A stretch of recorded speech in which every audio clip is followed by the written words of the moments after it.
තෙරුවන් සරණයි පින්වත්නි මම උපතින් බෞද්ධ කෙනෙක් නෙමෙයි මේ අය මං හිතන දන්නවා නමුත් මට මේ බුදුදහම ගැන තියෙන විශේෂත්වය තමයි මේ ලෝකේ කිසිම ආගමක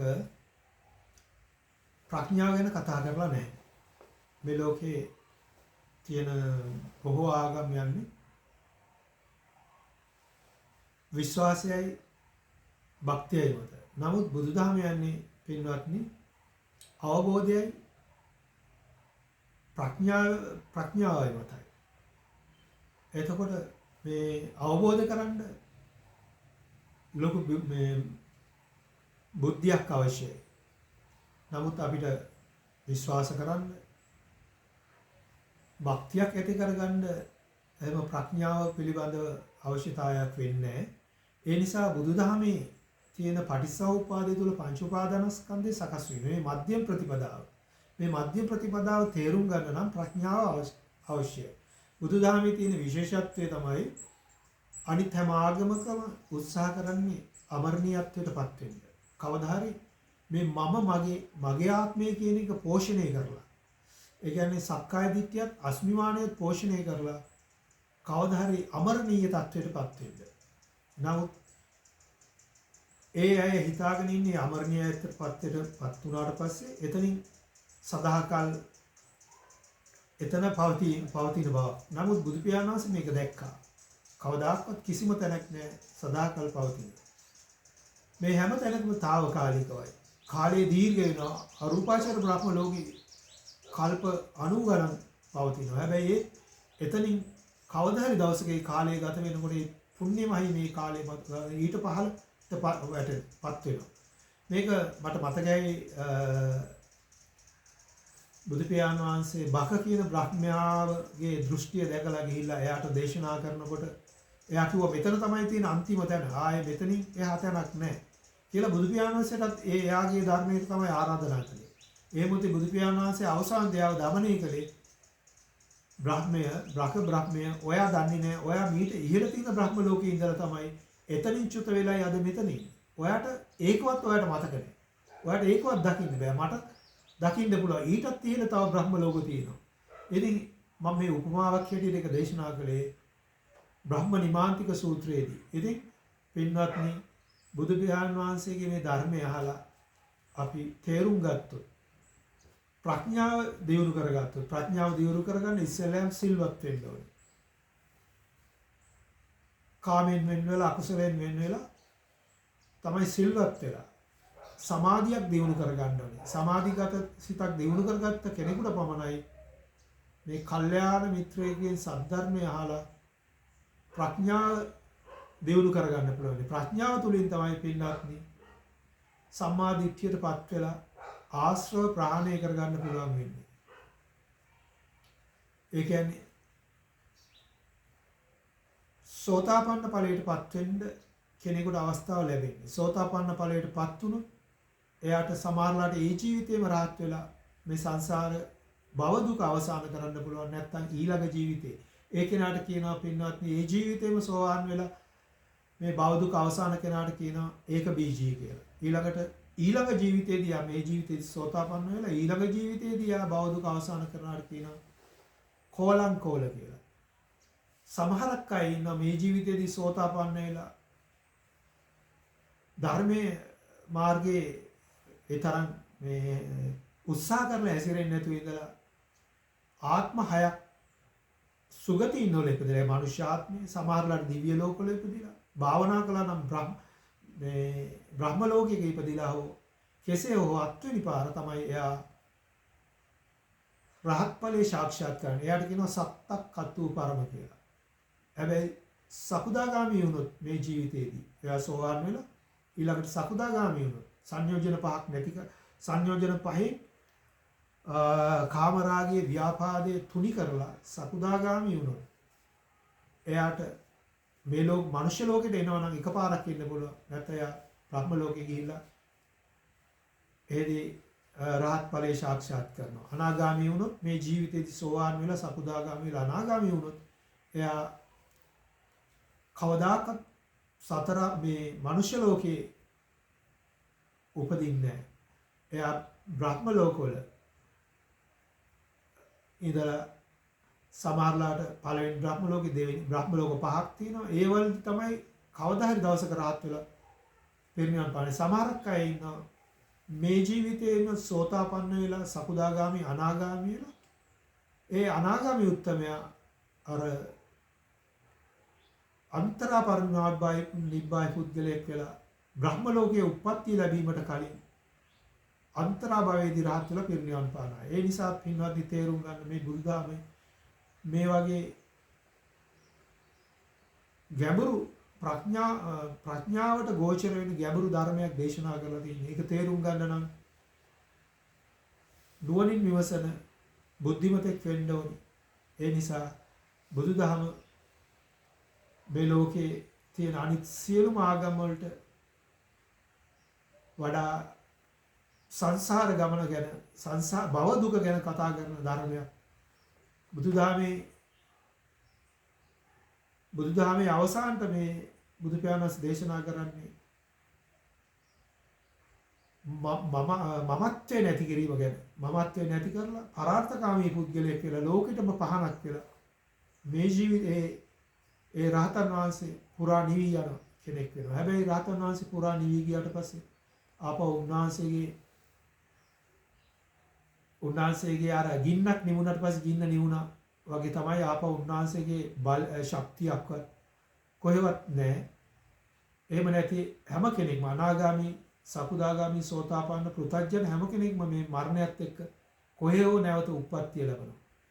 නමුත් රහතන් වහන්සේ මේ ජීවිතයේ අවසානයත් එක්කම පහනක නිවි යන පිළිසිලියෝසේ නිවි යනවා. එතින් බුදුදහමෙන් පමණයි මේ වගේ ශ්‍රේෂ්ඨ උතුම් පුද්ගලයෙක් බිහි කරන්නේ. අනිත් හැම ආගමකම කතා කරන්නේ ආත්මාර්ථය දියුණු කරලා, පුළුවන් තරම් ආත්මාර්ථය දියුණු කරලා මම මගේ කියන සක්කාය දිට්ඨියේ අස්මිමානය දියුණු කරලා අමරණීය පුද්ගලයෙක් බවට පත් වෙනවා කියලා මුලාවකට පත් වෙන්නේ. తాවකාලිකව ගිහිල්ලා දිව්‍ය ලෝකවල උප්පත්තිය ලැබෙනවා.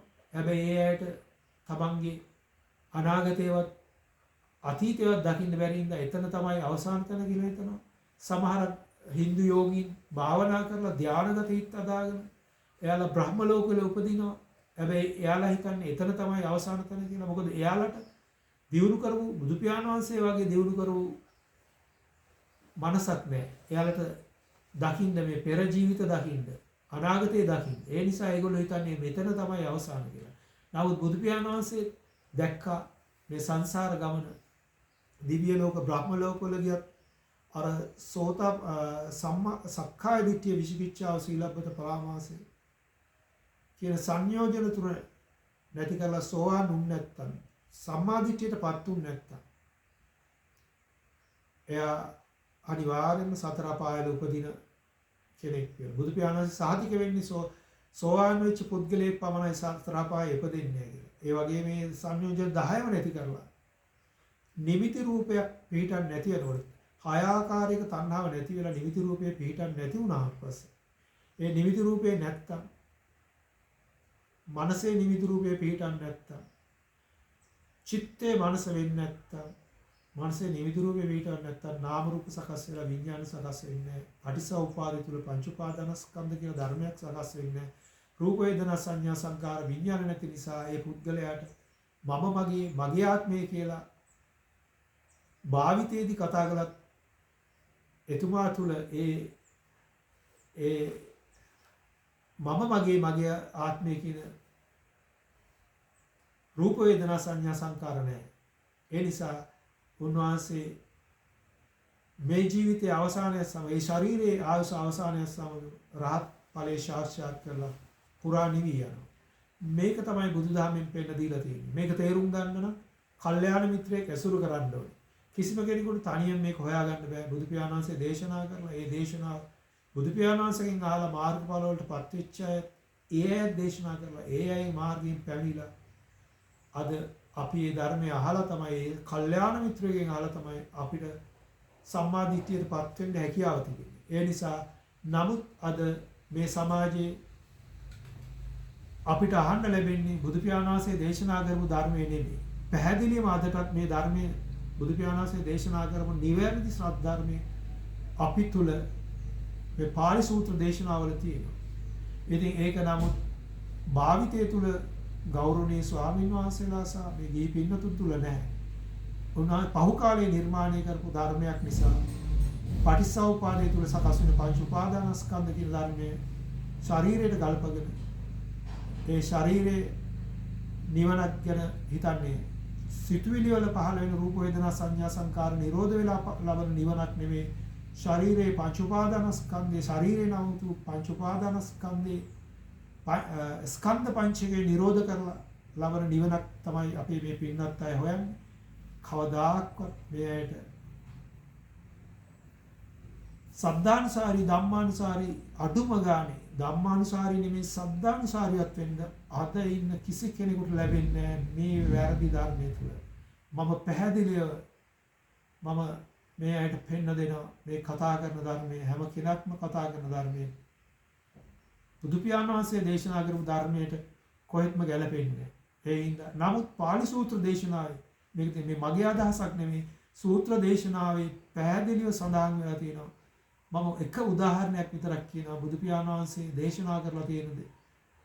මජ්ක්‍ධිම නිකායේ මූල පණ්ණාසකේ මහාතිපදව සූත්‍රයේ සරියුත් හාමුදුරුවෝ දේශනා කරලා තියෙනවා. ඒ සිත තුළ සකස් වෙන පටිච්චසමුප්පාදය තුළ සකස් වෙන පංච උපාදානස්කන්ධය පිළිබඳව.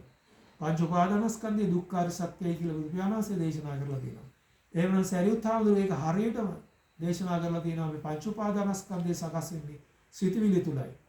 මේක සරියුත් හාමුදුරුවෝ දේශනා කරලා තියෙන්නේ ඇස බිඳිලක් නැත්තම් ඇස ඒ කියන්නේ හොඳට පේන ඇස් දෙකක් තියෙනවනම් ඒ ඇස ඉදිරියේ රූපක් තියෙනවනම් ඒ රූප දැකීමට අදාළ මානසිකාර ඒ කියන්නේ සමන්නාහාරෝ තියෙනවනම් ඊට අදාළ චක්කු විඤ්ඤාණය උපදිනවා.